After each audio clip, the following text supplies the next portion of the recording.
5 bowler 3 spinner. নিউজিল্যান্ডের বিপক্ষে টি-20 সিরিজে বাংলাদেশের বোলিং আক্রমণে আছে বৈচিত্র্য, তবে স্কোয়াডে থাকা 8 মুখ থেকে দলের সুযোগ মিলবে 5 জনের। যদিও 8 জনের সবাই যোগ্য সুযোগ পাওয়ার, তবে চমক দেওয়া বোলিং লাইন আপ থেকেও বাদ পড়বেন 3 জন।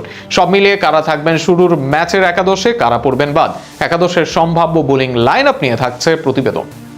টেস্ট সিরিজের জন্য ছুটি দেওয়া হয়েছে তাসকিন আহমেদকে। অপরদিকে পিএসএল এর জন্য আবারও ছাড়পত্র পেয়েছেন নাহিদ রানা ও শরীফুল ইসলাম, যে কারণে ফ্রন্ট লাইনের 3 পেসারকে ছাড়াই দেওয়া হয়েছে বাংলাদেশের স্কোয়াড।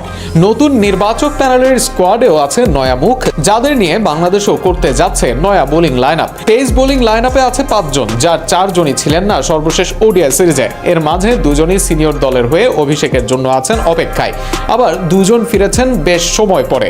একাদশে একমাত্র ধারাবাহিক শরীফুল ইসলাম, পিএসএল এ না পাঠিয়ে তাকে রাখা হয়েছে স্কোয়াডে। বাহাতি পেসার হিসেবে শরীফুলই একমাত্র আছেন স্কোয়াডে। আবার এই কিউইদের বিপক্ষে ওডিআই সিরিজে ছিলেন এই বাহাতি পেসার, করেছেন দুর্দান্ত।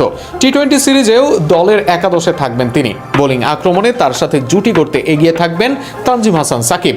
যদিও মোহাম্মদ সাইফুদ্দিন আছেন দলে, সর্বশেষ টি-20 সিরিজে তিনি ছিলেন দলে।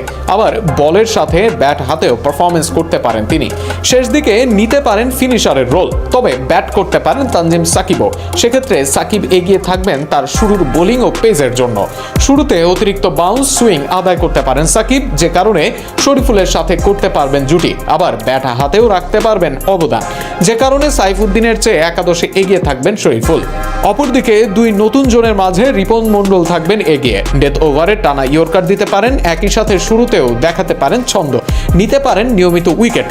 অনেকদিন ধরে আছেন জাতীয় দলের রেডারে, যে কারণে এই ডানহাতি পেসার এগিয়ে থাকবেন আব্দুল গাফফার সাকলাইনের সঙ্গে। শুরুর একাদশে থাকবেন এই পেসার।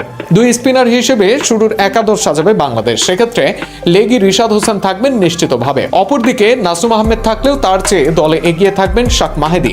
পাওয়ার প্লেয়ার ও টাইট বোলিং এর জন্য তিনি আসবেন বাংলাদেশের একাদশে। সব মিলিয়ে এটাই হতে পারে বাংলাদেশের বোলিং লাইন আপ। এবার দেখা যাক কেমন বোলিং একাদশ শেষ পর্যন্ত সাজাতে পারে বাংলাদেশ দল।